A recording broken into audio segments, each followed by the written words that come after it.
Salut à toutes, salut à tous. Merci d'être avec nous sur Matin TV. Nous recevons aujourd'hui Moula Hafid Lalami. Vous êtes ministre en charge de 2 départements. Vous êtes à Marrakech dans le cadre de la COP 22. Vous avez sûrement beaucoup d'annonces à nous faire, mais si on pouvait revenir sur une information qui passionne les Marocains, c'est qu'avec la COP, en fait, il y a eu la reprise des services VoIP. Et on a parlé du fait que ce serait peut-être définitif. Est-ce que vous pouvez nous donner plusieurs informations là-dessus? Ce que je veux vous dire, c'est que la NRT a un rôle essentiel de suivi du secteur des télécoms et est totalement autonome sur la partie régulation. Néanmoins, je peux vous dire ce que je sais. Donc, elle gère cette partie-là, elle suit tout ce qui est télécom.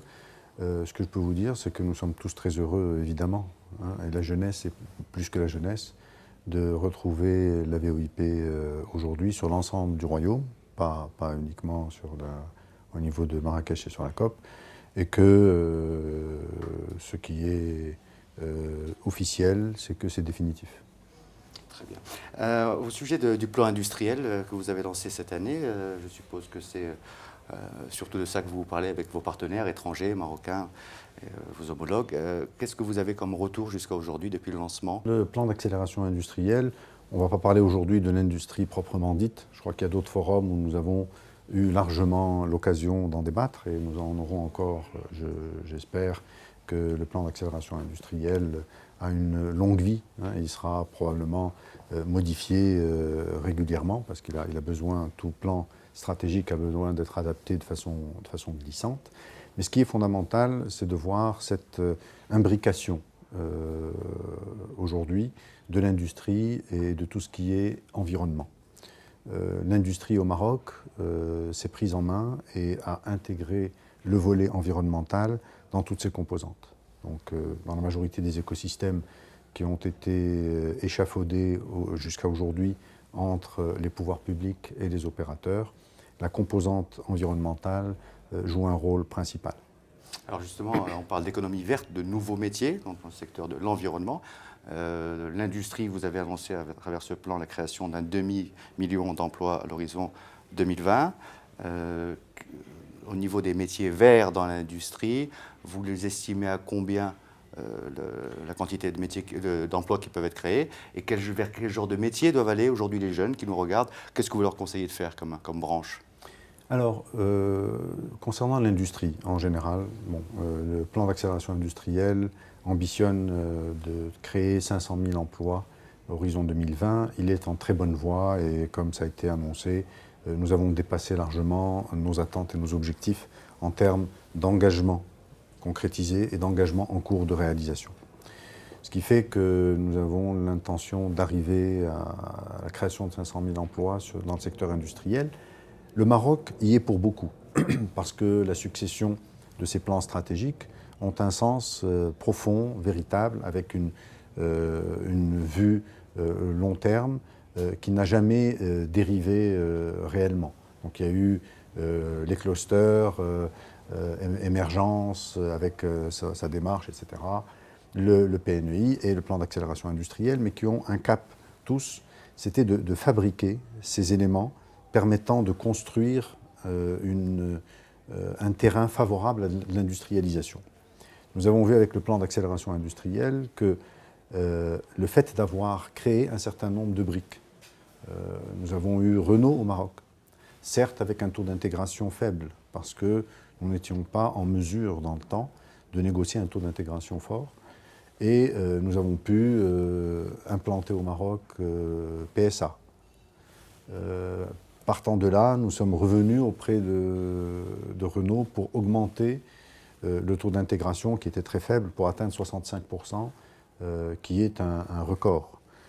Concernant PSA, nous sommes entre 65 et 85% parce que dès l'intégration des moteurs, nous serons à 85%. C'est une véritable révolution industrielle qui s'est opérée parce que ces locomotives, centres de leurs propres écosystèmes, ont tiré et drainé avec eux l'ensemble de leur écosystème. Et nous avons vu au Maroc émerger le secteur automobile qui était qu'un à quelques milliards de dirhams d'export, se trouve aujourd'hui, et depuis pratiquement 3 ans, premier exportateur devant l'OCP en termes d'exportation. et a une ambition d'atteindre 100 milliards de dirhams horizon 2020. On a vu les déclarations de la semaine dernière des opérateurs qui perçoivent que ça sera bien avant 2020. Donc c'est un changement radical. Souvenez-vous, l'export industriel au Maroc était très faible.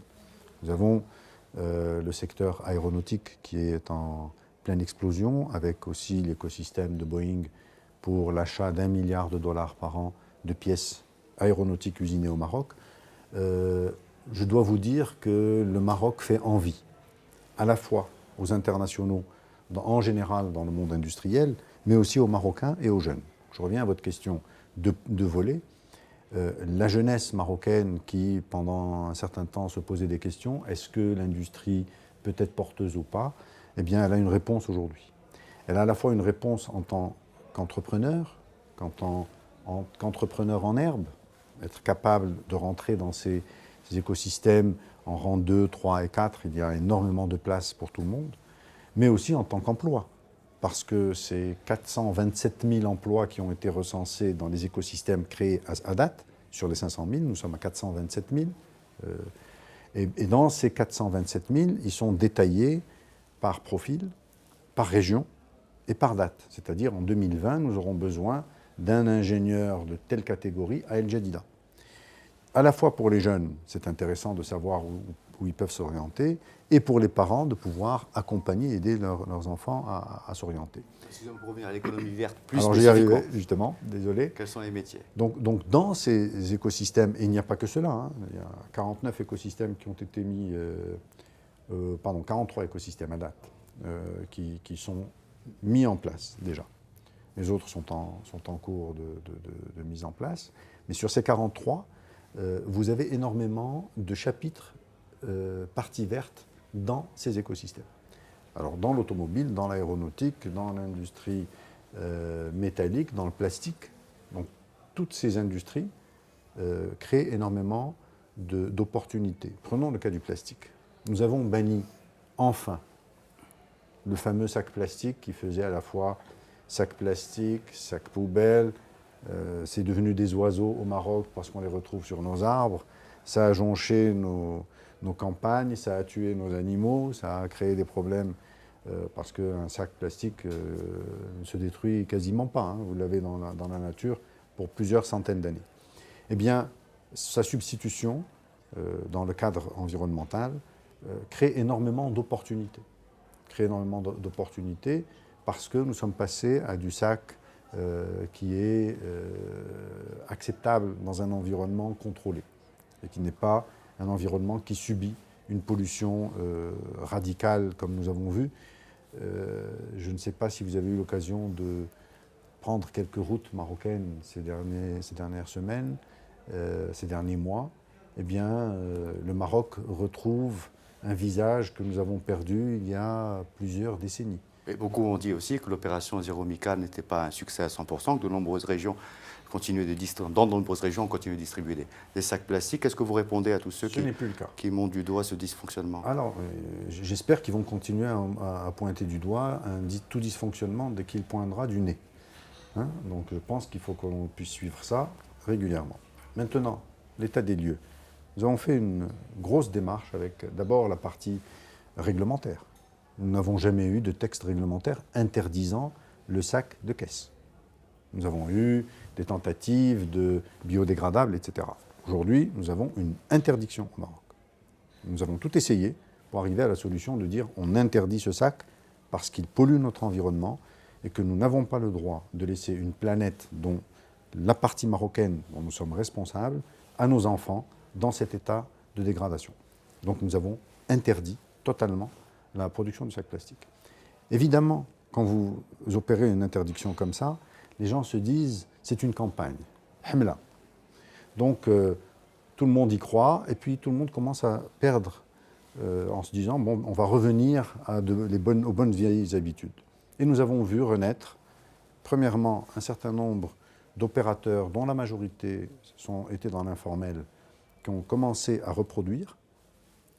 Et nous avons vu aussi une importation forte de tous les gens qui nous aiment, des pays avoisinants qui nous ont envoyé, exporté, à la fois de façon licite et de façon illicite, le sac plastique. Donc on ne peut pas ne pas le produire au Maroc et le recevoir en importation. Et nous avons fermé petit à petit l'ensemble des trous de la raquette pour faire en sorte qu'aujourd'hui, à la fois plus personne ne produit, parce qu'ils ont vraiment bien compris que c'était sérieux et qu'il y avait des amendes appliquées et que ce n'était pas une théorie. Et deuxièmement, au niveau de la douane et des transports des sacs interdits, eh bien, ils sont saisis avec des amendes lourdes. Et je crois que les citoyens, plus que les citoyens, vous savez, les citoyens sont une victime de quelques opérateurs qui font un peu d'argent sur le dos de certaines opérations dès qu'elles sont illicites. Ça, ce n'est pas spécifique au Maroc, c'est mondial. Donc dès que les gens ont compris, ces intermédiaires ont compris qu'il n'y avait plus de place pour eux à ce niveau-là, eh bien, le sac plastique a redisparu de façon définitive. Et il disparaîtra de façon définitive. Alors, si on le prend aussi sous l'angle responsabilité citoyenne, M. Desami, qui nous a donné une interview il y a quelques jours, disait qu'il faut en appeler aussi à la responsabilité citoyenne, que les Marocains refusent le sac plastique à la caisse, etc., que les supermarchés étaient au niveau, etc. Mais quand on rencontre des épiciers, ils nous expliquent souvent que le sac plastique a été interdit, mais sans qu'il y ait de mesures d'accompagnement. Ils se retrouvent avec un sac plastique extrêmement cher sur le marché noir. Comment s'est prise cette décision et qu'est-ce qui a été, quelles mesures d'accompagnement ont été imaginées? Je suis heureux de vous entendre dire que le sac plastique devient très cher. Hein, nous sommes un des pays les plus grands consommateurs. J'aurais souhaité qu'on soit premier dans d'autres sujets. Celui-là n'est pas nécessairement le plus valorisant. D'abord, nous avons mis en place des campagnes très détaillées et très poussées pour le citoyen, et le citoyen a vraiment pris conscience. La ménagère qui utilisait le sac plastique pour le mettre dans son frigidaire en mettant des aliments à l'intérieur a vraiment compris que c'était quelque chose de pas très fréquentable et l'a abandonné en très grande partie. Deuxième chose, c'est que le sac plastique, aujourd'hui, il faut le trouver sur le marché, même sur le marché noir. On a toléré un stock qu'il fallait laisser disparaître parce que les gens ont investi. Il fallait quand même les laisser récupérer leurs moyens. Très bien. Nous avons pendant plusieurs décennies supporté ces sacs plastiques. Nous les avons supportés pendant quelques semaines en acceptant cela. Deuxième chose, il y a un vrai programme d'accompagnement.